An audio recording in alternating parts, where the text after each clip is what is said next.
মাথার থেকে পাগড়িটা টান দিয়ে খুলছে। এটা একটা টুপি আর একটা পাগড়ি, যেটা রসুলের শান মর্যাদা বহন করে। আজকে এই নবীর সুন্নাত আমার মাথার থেকে খুলে ফেলছে, মাথার থেকে এটা খুলে ফেলছে। বিভিন্ন স্থানে আলেমদের নির্বাচনী প্রচারণায় হামলা, এটা তো মাত্র শুরু হলো, এখনো পরিপূর্ণতা লাভ করে নাই। এটাতে আশ্চর্য হওয়ার কিছুই নেই। যতদিন পর্যন্ত হুজুর মসজিদে থাকবে, মিম্বরে থাকবে, শুধুমাত্র দাওয়াত, তসবিহ, তাহলিল, ঝাড়ফুঁক নিয়ে থাকবে, এতদিন পর্যন্ত এই হুজুরের শত্রু হওয়ার কোনো সম্ভাবনা নেই। এমন একটা ইসলামে কিন্তু যারা আপনার ধর্মনিরপেক্ষতা বিশ্বাস করে, তারা এমন একটা হুজুরই চায়। কিন্তু যে হুজুর রাজনীতির কথা বলবে, একামতে দিনের কথা বলবে, চেতনা পরিবর্তনের কথা বলবে, ইসলামী চেতনা বাস্তবায়নের জন্য আগ্রহী হবে অথবা মানুষকে উৎসাহিত করবে, এই হুজুরের বিরুদ্ধে তো এই ধরনের ঘটনা আক্রমণ করা এটা স্বাভাবিক ব্যাপার। সম্প্রতি নেতার নাম মোনাজাতে না নেয়ায় ইমামের পাগড়ি খুলে ফেলা হলো এবং বিভিন্ন স্থানে আলেমদের নির্বাচনী প্রচারণায় সন্ত্রাসী আক্রমণ চালাচ্ছে। তাহলে কি ফেসিস্টরা আবার ফিরে আসবে? এসব থেকে উত্তরণের উপায় কি? সম্প্রতি বিভিন্ন মিডিয়ায় আমরা দেখতে পেয়েছি যে একজন ইমাম সাহেব মোনাজাতে কোনো জাতীয় নেতার নাম নিয়ে মোনাজাত না করায় তার উপর আক্রমণ করা হয়েছে এবং তার পাগড়ি খুলে ফেলা হয়েছে, শারীরিক আক্রমণ করা হয়েছে। এটি আসলে একটি ফ্যাসিস্ট আচরণ। ইমামের উপরে, খতিবদের উপরে হাত তোলার বা তাদের প্রতিবাদ করার কোনো অধিকার মুসল্লি রাখে না।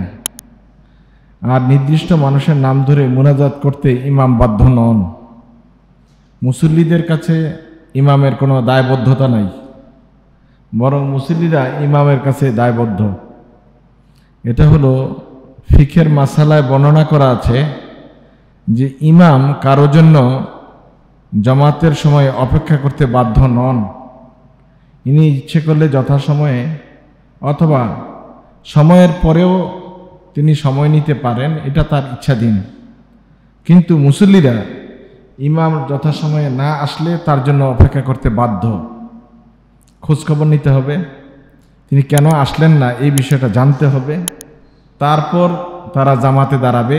ইমাম সাহেবকে ফেলে রেখে 1 মিনিট দেরি হয়েছে, আপনি ইচ্ছা করলেই নতুন ইমাম দিয়ে জামাত শুরু করতে পারবেন না, যতক্ষণ না পর্যন্ত ইমাম সম্পর্কে আপনার সুনির্দিষ্ট জানা না হবে যে তিনি কী কারণে জামাতে আসতে দেরি করছেন। সুতরাং কোনো মুসল্লির কাছে ইমামের দায়বদ্ধতা নেই।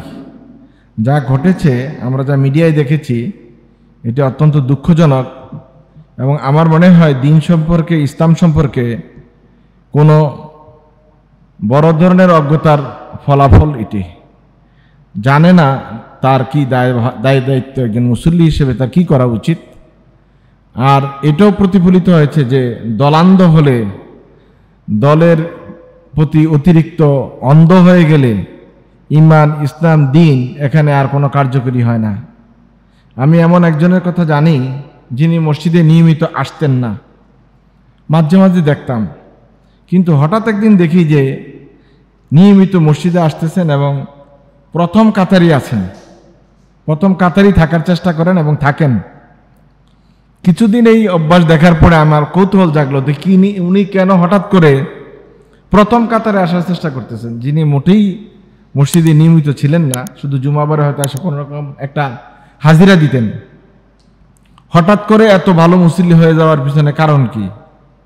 কৌতূহলের কারণে আমি জিজ্ঞেস করলাম যে আপনাকে তো আগে এত মসজিদে নিয়মিত দেখতাম না, ইদানিং তো দেখতেছি যে আপনি খুব নিয়মিত মসজিদে যাওয়া আসা করেন। তিনি কিন্তু প্রকৃত উত্তরটাই দিয়েছেন এবং সরল উত্তরটাই দিয়েছেন। তিনি বলছেন যে মসজিদে প্রথম কাতারে আসা, বসা এবং মসজিদের ব্যাপারে হস্তক্ষেপ করা, প্রয়োজনে যা করা লাগে এটা করা, এটা নেত্রীর নির্দেশ। নেত্রীর নির্দেশের কারণে উনি প্রথম কাতারে এখন বসে। তাহলে এটা ক্লিয়ার হয়ে গেল যে মূলত আল্লাহর নির্দেশের কোনো গুরুত্ব নাই, গুরুত্ব হলো নেতার নির্দেশের। এই মনোবৃত্তি যাদের মধ্যে কাজ করে তাদের কাছে ইমামই কি, খতিবই কি, মুসল্লি কি, মসজিদই কি, বরং তারা মসজিদটাকে মনে করে একটা প্ল্যাটফর্ম। অনেকগুলো লোক এক জায়গায় হয়েছে, এখানে একটা মাতবুরি করতে পারলে বা এখানে একটা কিছু প্রদর্শন করতে পারলে নিজের নেতৃত্বটা ভালোভাবে প্রকাশ পায়, এই চিন্তা চেতনাই তারা কিন্তু লালন করে। মসজিদে এজন্য আসে না যে হেদায়েতে কোনো বক্তব্য শুনবে অথবা হেদায়েত লাভ করবে অথবা আল্লাহ তাআলা সন্তুষ্টি অর্জন করার নিমিত্তে বা উদ্দেশ্যে কিন্তু তারা মসজিদে অনেকেই আসে না, যার কারণে এই সমস্ত ঘটনাগুলি ঘটছে। দ্বিতীয়ত যে বিষয়টি উল্লেখ করা হয়েছে সেটি হলো বিভিন্ন স্থানে আলেমদের নির্বাচনী প্রচারণায় হামলা। এটা তো মাত্র শুরু হলো, এখনো পরিপূর্ণতা লাভ করে নাই। এটাতে আশ্চর্য হওয়ার কিছুই নেই। যতদিন পর্যন্ত হুজুর মসজিদে থাকবে, মিম্বরে থাকবে, শুধুমাত্র দাওয়াত, তসবিহ, তাহলিল, ঝাড়ফুঁক নিয়ে থাকবে, এতদিন পর্যন্ত এই হুজুরের শত্রু হওয়ার কোনো সম্ভাবনা নেই।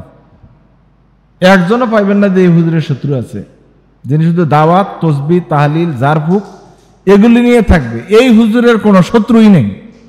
সোজা বাংলায় বুবার কোনো শত্রু নেই, যেহেতু উনি হক কোনটা বাতিল কোনটা এগুলো বলার মতো তার কোনো চেতনা নাই। সুতরাং এই হুজুর মরলেই কি আর বাঁচলেই কি, থাকলেই কি আর না থাকলেই কি, এমন একটা ইসলামে কিন্তু যারা আপনার ধর্মনিরপেক্ষতা বিশ্বাস করে তারা এমন একটা হুজুরই চায়। এমন একটি সাপ চাই যার চোখ নাই, মুখ নাই, নাক নাই, মারে না ডুসডাস করে না ফুসফাস, তারা কিন্তু এমনই একটা হুজুর চায়। কিন্তু যে হুজুর রাজনীতির কথা বলবে, একামতে দিনের কথা বলবে, চেতনা পরিবর্তনের কথা বলবে, ইসলামী চেতনা বাস্তবায়নের জন্য আগ্রহী হবে অথবা মানুষকে উৎসাহিত করবে, এই হুজুরের বিরুদ্ধে তো এই ধরনের ঘটনা আক্রমণ করা এটা স্বাভাবিক ব্যাপার। তখনই বোঝা গেল যে আপনি একটা মোটিভেশন স্পিডে আছেন।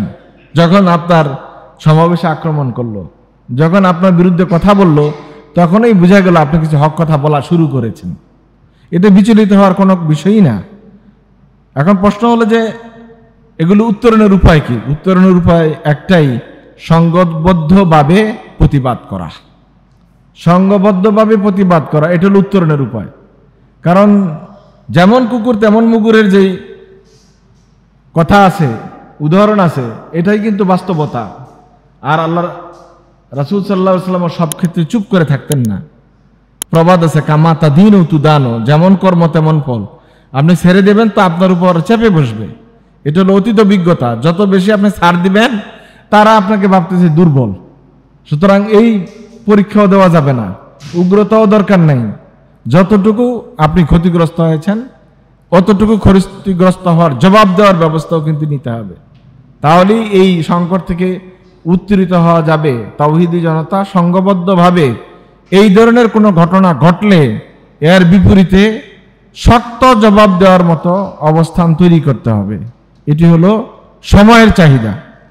আর এই চাহিদায় উত্তরিত হতে না পারলে কিন্তু তাদের মোকাবেলা করা আদৌ সম্ভব হবে না।